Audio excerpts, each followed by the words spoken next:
Il sera candidat en 2025, selon la Constitution et le Code électoral.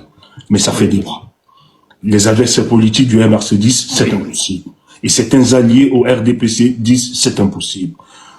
Vous, spécialiste du droit, quel est votre commentaire?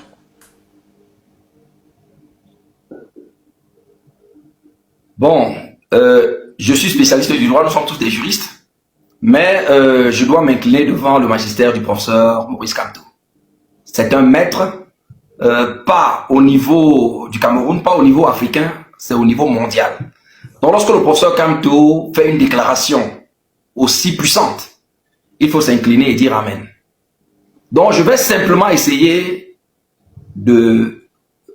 d'exposer, n'est-ce pas, les éléments qui, à mon niveau, permettent justement de renchérir, n'est-ce pas, la déclaration du professeur Kamto. Je crois que le Cameroun a des textes qui régissent l'élection présidentielle. Et en la matière, il y a deux textes qu'il faut convoquer. Il y a le code électoral, dont je vois que vous avez une copie, mais qui va nous amener à remonter jusqu'à la Constitution.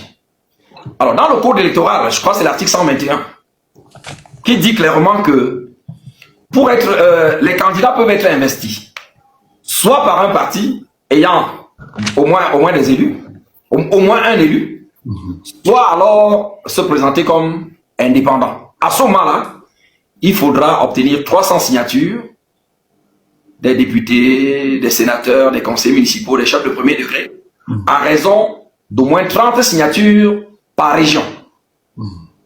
Alors, pour ce qui est de la candidature, je vais commencer donc déjà par exclure l'hypothèse de la candidature indépendante. Le professeur Kamto n'a pas besoin de se présenter en candidat indépendant, n'est-ce pas? Parce qu'il est quand même un leader politique. Il a des leviers sur lesquels, n'est-ce pas, il peut facilement se faire investir. Mais même si il devait être appelé à obtenir ces signatures-là, en réalité, les personnes capables d'investir une personne sont au moins 12 000 sur l'ensemble du Cameroun. 12 000. Parce que quand vous mettez les conseils municipaux, c'est plus de 9 000. C'est plus de 9 000 conseils municipaux. Alors les députés, c'est 180. Les sénateurs, c'est 100. Maintenant, les chefs de premier degré, c'est autour de 2 000, 2 500, 3 000 par là. Donc c'est un potentiel d'au moins 12 000 personnes. Et on ne peut pas estimer qu'avec la carrure, le charisme qu'a le professeur Kamto, qui ne puisse pas avoir 30 signatures de députés, de sénateurs, de chefs traditionnels de premier degré, de conseillers municipaux dans chacune des 10 régions. Donc c'est déjà une possibilité. Et puis je dis, dans un pays où le jeu démocratique se joue, il n'a pas besoin d'être investi par les personnalités de son parti. Dans une démocratie normale, un militant du RDPC qui veut faire jouer vraiment la libre concurrence n'hésiterait pas à donner, n'est-ce pas, sa caution au professeur Kamto. Ouais. Et je dis, si vraiment cela devrait s'imposer, je ne vois pas comment il pourrait pas avoir 30 signataires à l'extrême nord, à l'est, ainsi de suite. C'est 30 par région. Et j'ai dans un potentiel de 12 000 personnes au moins. Alors, j'évacue cela. Je reviens donc maintenant vers le point qui fait débat. On dit qu'il faut être investi par un parti ayant des élus. Et quand on parle des élus, il s'agit soit de conseillers municipaux, de députés ou de sénateurs, ou bien de conseillers régionaux. Alors, l'argument que les gens avancent, c'est de dire le MRC a boycotté l'élection de 2020. Et je leur envoie la question. En 2018, Cabral Libi, qui a participé à l'élection, est-ce qu'il avait un parti? Non. Il n'avait pas de parti. Akere Mouna avait-il un parti? Non. J'ai fait une précédente émission où j'avais dit que Franklin Dufort aurait obtenu les 300 signatures. C'était une information que j'avais puisée dans Jeune Afrique. Mais après avoir, quand j'ai fait cette publication, 2 personnes ont attiré mon attention pour me faire remarquer que Franklin Dufort, à Fangui, paix à son âme, avait été investi par un parti dans le Hong-Kong qui a un conseiller municipal dans la commune de Banwa apparemment. Un conseiller municipal.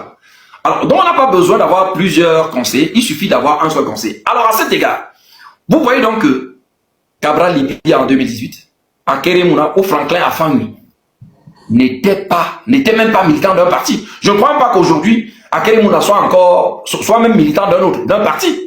Mais ils ont quand même participé à l'élection présidentielle. Je vous dis sur la base d'un code électoral qui existe depuis 2012. Ça veut dire que depuis 2018, le code électoral n'a pas changé. C'est le même code qui est en vigueur depuis 2012. Alors, si Cabral Libye a pu le faire, si Akeremouna a pu le faire, si Franklin Afang qui était un authentique anonyme, a pu le faire, parce que vous pensez donc que le professeur Kamto ne peut pas le faire? La candidature du professeur Kamto est portée par une coalition appelée l'APC, au sein duquel il y a des partis qui ont des députés, qui ont des élus, qui ont des conseillers municipaux. Donc ça veut dire que comme ces hommes politiques que j'ai cités en 2018, pourquoi est-ce qu'on peut penser que le professeur Kamto ne peut pas faire ce que les autres ont fait en 2018? Donc il peut déjà être investi par n'importe quel parti qui a au moins un conseiller municipal. Maintenant, est-ce que le professeur Kamto peut être investi par le MRC lui-même? Alors, c'est une question d'un niveau très élevé, qui n'est pas au niveau du commun des mortels. Parce que là, il faut remonter à la Constitution. Pour convoquer l'article 15. L'article 15, alinéa 2 de la Constitution, qui dit que, une fois élu, le député représente la nation. Si vous avez la Constitution, vous pouvez la lire. Ouais, alinéa 2 et alinéa 3. Oui, article 15, alinéa. Oui, vous pouvez la lire. Je lis, ou bien je lis tout, hein. Alinéa 2, alinéa 15, alinéa 3. Ouais. Oui. Ok. Alinéa 1 à 3. L'Assemblée nationale est composée de 180 députés élus au suffrage universel direct et secret par un mandat pour un mandat de 5 ans. Le nombre de députés élus à l'Assemblée nationale peut être modifié par la loi. Alinéa 2. Chaque député représente l'ensemble de la nation. Alinéa 3. Tout mandat impératif est nul. Je continue? Voilà. Voilà donc, c'est les deux derniers alinéas qui m'intéressent. Ouais. Une fois qu'on est élu député, on n'appartient plus à son parti. On est député de la nation. Et l'alinéa 3 vous dit, tout mandat impératif est nul. Pour parler terre à terre, je vais, pour commencer, je vais vous dire que il y a un de mes collègues, militant du RDPC, qui en début de chaque année souhaite le pire des malheurs au professeur Kamto.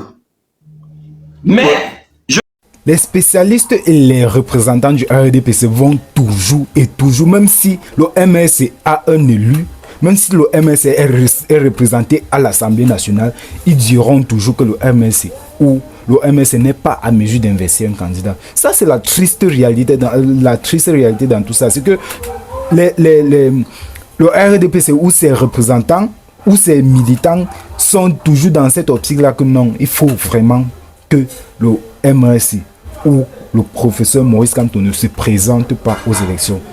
Pourquoi? Je vous donne la raison.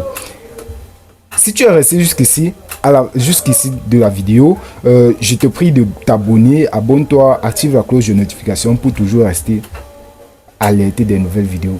Allez, je te donne la raison pourquoi ces gens sont en train de s'attaquer.